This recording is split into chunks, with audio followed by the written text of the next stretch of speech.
নমস্কার, আমি আবার চলে এলাম। আমি গুরুকুল স্যার আপনাদের সামনে। আমার সমস্ত সাবস্ক্রাইবাররা, আমার প্রিয় বন্ধুরা আর সকল যারা আছেন আমার চ্যানেল দেখেন, তাদেরকে জানাই অগ্রিম শুভেচ্ছা, অভিনন্দন, ভালোবাসা। মহালয়া আসন্ন, আমি আর একটা নতুন ভিডিও নিয়ে আপনাদের সামনে উপস্থিত হচ্ছি। আজ যে ভিডিওটা করব সম্পূর্ণ অন্যরকম ভিডিও। আজকের ভিডিওটা একটু শিক্ষামূলক ভিডিও। পূজ্যপাদ শ্রীমৎ স্বামী জ্ঞানলোকানন্দজি মহারাজের আবির্ভাব হয়েছেন 27শে সেপ্টেম্বর 2024 শুক্রবার দুপুর 2টোয় মায় শ্রী রামকৃষ্ণ আশ্রম মঠে সারদা মণ্ডপে এটি অনুষ্ঠিত হলো। মূল্যবোধ ভিত্তিক শিক্ষার ওপর স্বামীজি বক্তৃতা রাখলেন। এই শ্রীমৎ স্বামী জ্ঞানলোকানন্দজি মহারাজ ছিলেন সম্পাদক রামকৃষ্ণ মিশন, স্বামী বিবেকানন্দের পৈতৃক আবাস এবং সাংস্কৃতিক কেন্দ্র এবং সদস্য অচি পরিষদ রামকৃষ্ণ মঠ ও পরিচালিত সমিতি রামকৃষ্ণ মিশন বেলুন মঠ।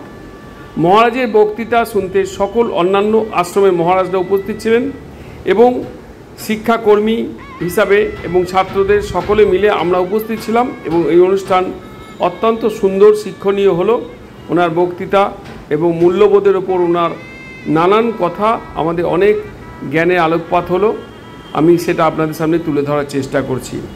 যদি অবশ্যই চ্যানেলটাকে ভালো লাগে অবশ্যই আপনারা সাবস্ক্রাইব এবং লাইক, শেয়ার, কমেন্টস করতে ভুলবেন না।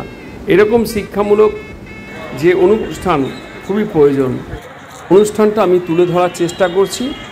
যদি কোনো ভুল ত্রুটি হয় অবশ্যই আমার মার্জনা করে দেবেন। মহারাজের আবির্ভাব হচ্ছে মায়ের রামকৃষ্ণ আশ্রমে, তাকে গার্ড অফ অনার দেওয়া হচ্ছে। আশ্রমের ছাত্রদের দ্বারা পরিচালিত তারা গার্ড অফ অনার দিচ্ছেন।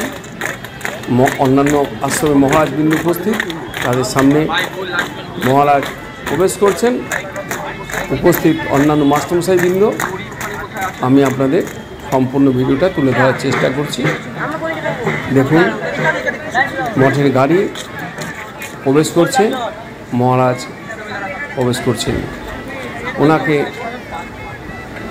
স্বাগত জানাতে উপস্থিত মায়ের শ্রীরামকৃষ্ণ আশ্রমের মঠের সম্পাদক স্বামী শিবেশানন্দ মহারাজ, উনি এগিয়ে গেছেন।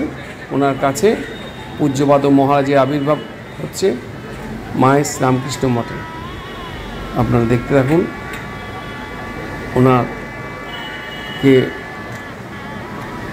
সকল মহারাজ এবং অন্যান্য যারা আছেন উপস্থিত স্যাররা তারা প্রণাম করছেন। উনি প্রবেশ করলেন। দেখুন মহারাজকে।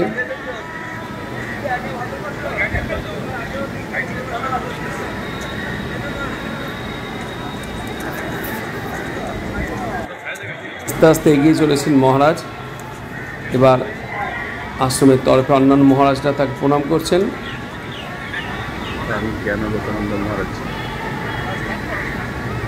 উনি এগিয়ে চললেন। এবার ওনাকে গার্ড অফ অনার করে আশ্রমের বিভিন্ন স্থান ঘোরানো হবে। তারপর মূল মণ্ডপে তাকে নিয়ে যাওয়া হবে, সারদা মণ্ডপে। আমি সেগুলো ছোট ছোট করে তুলে ধরার চেষ্টা করছি, না হলে ভিডিওটা অনেকটা বড় হয়ে যাবে।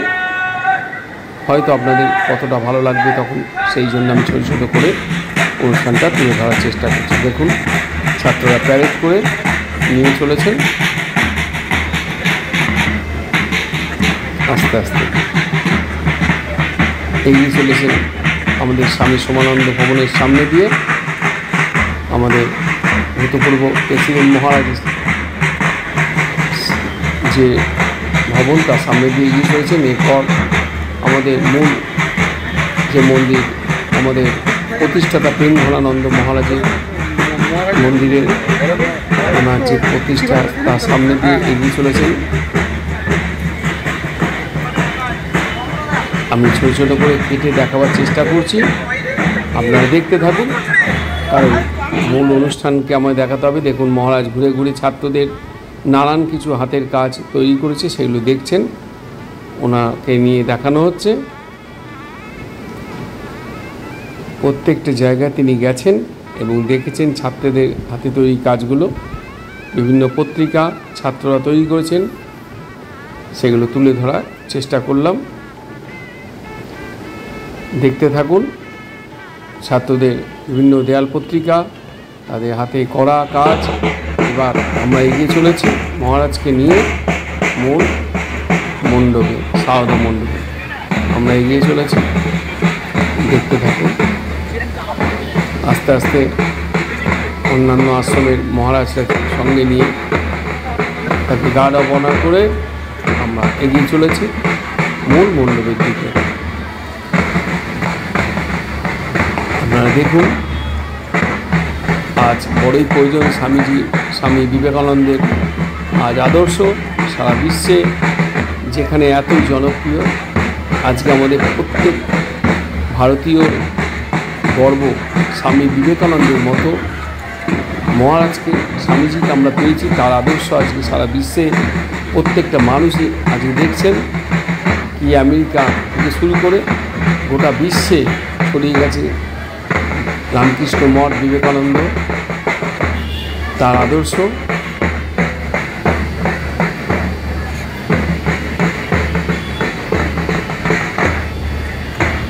মহারাজকে সঙ্গে যাচ্ছেন মাহেশ রামকৃষ্ণ আশ্রমের মহারাজ স্বামী বলদেবানন্দ মহারাজ, ভাইস প্রেসিডেন্ট, সেক্রেটারি মহারাজ যাচ্ছেন স্বামী শিবেশানন্দ মহারাজ এবং আরও অন্যান্য মহারাজরা যাচ্ছেন। আমি আস্তে আস্তে দেখাবার চেষ্টা করছি। অবশ্যই ভিডিওটা আপনাদের ভালো লাগবে। আমরা আস্তে আস্তে যাচ্ছি এই মূল মণ্ডপে। ওনাকে সংবর্ধনা দেওয়া হচ্ছে নানান রকম দিয়ে। দেখুন আমাদের সেক্রেটারি মহারাজ এবং ভাইস প্রেসিডেন্ট মহারাজ। মূল মঞ্চটার আমি তুলে ধরলাম ছাত্রদের উপস্থিতি। আপনাদের দেখাবার চেষ্টা করব মহারাজের কিছু বক্তৃতা, গুরুত্বপূর্ণ, ওনারা শুনতে থাকুন। আটটা ভালো কথা এসে মঞ্চে বলো তো, তাই না?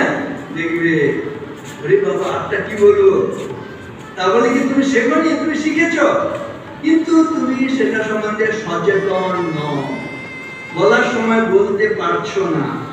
শুধু ছোটরা কেন, আমরা বড়রাও দেখবে আমাদের হয়তো 50 বছর বয়স হয়ে গেছে, 40 বছর, 60 বছর বয়স হয়ে গেছে। যদি বলা হয় হ্যাঁ 50টা ভালো কথা ভালো করে বলুন তো, বছরে একটা ভালো কথা শিখেছেন, 50 থেকে 5টাও বলতে যেমন দ্বিধা দ্বন্দ্ব হয়, ঠিক কিনা বলো? সেজন্য সময় যেন কাজে লাগায়। তুমি সহজ জিনিসগুলোকে আগে শিখে নিয়ে সেগুলি যেন ভুলে না যাও, এটা করো। তুমি এই প্রতিজ্ঞাটা করবে আজ থেকে। তুমি দেখো 9-এর ছাত্র হলে 8 পর্যন্ত কত কি শিখেছ, কিন্তু সেগুলো তুমি যেহেতু রিভিশন করছো না, সেগুলো সব ভুলে গেছো, সেজন্য আত্মবিশ্বাসহীনতায় ভুগছো।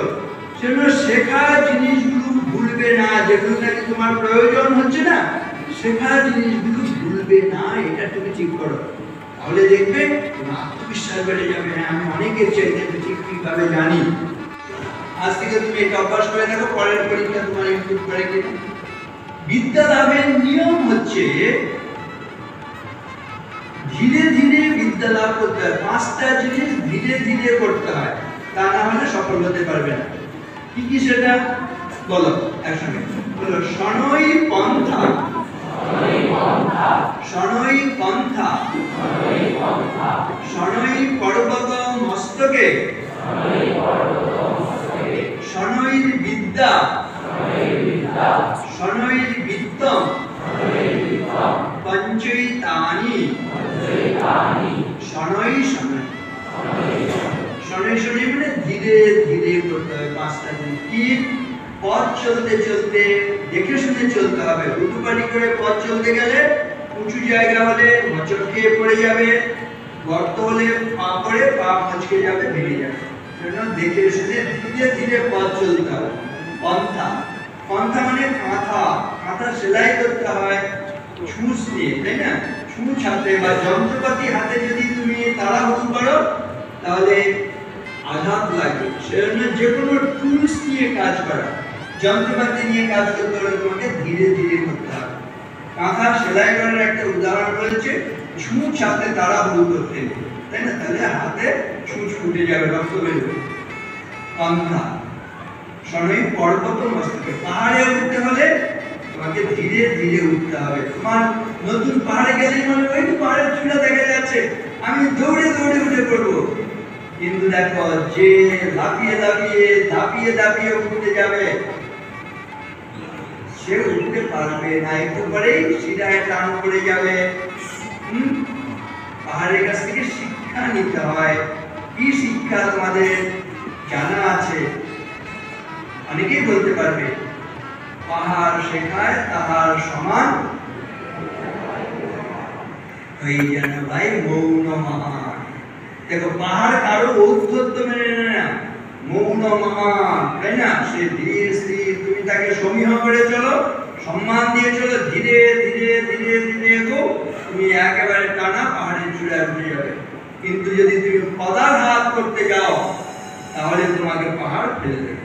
পাহাড়ে গিয়ে কখনো তাড়াহুড়ো করবে না, এটা মনে রাখবে, ঠিক আছে? তা নাহলে বিপদ হবে। সেজন্য পাহাড় শেখায় তাহার সমান হই যেন ভাই মৌন মহান, খোলা মাঠে উপদেশে দিল তোলা হই তাইনে। এই প্রকৃতির কাছ থেকে এই শিক্ষাগুলো তোমাকে নিয়ে কিন্তু এগোতে হবে, উদার হতে হবে, মহৎ হতে হবে। আকাশ আমায় শিক্ষা দিল পূজ্যপাদ মহারাজ শ্রীমৎ স্বামী জ্ঞানলোকানন্দজি মহারাজের বক্তৃতা শোনাবার চেষ্টা করলাম। শিক্ষামূলক এই বক্তৃতা আপনাদের আশা করি ভালো লেগেছে। যদি ভালো লাগে অবশ্যই চ্যানেলটিকে সাবস্ক্রাইব এবং লাইক শেয়ার কমেন্টস করতে ভুলবেন না। সবাই ভালো থাকুন।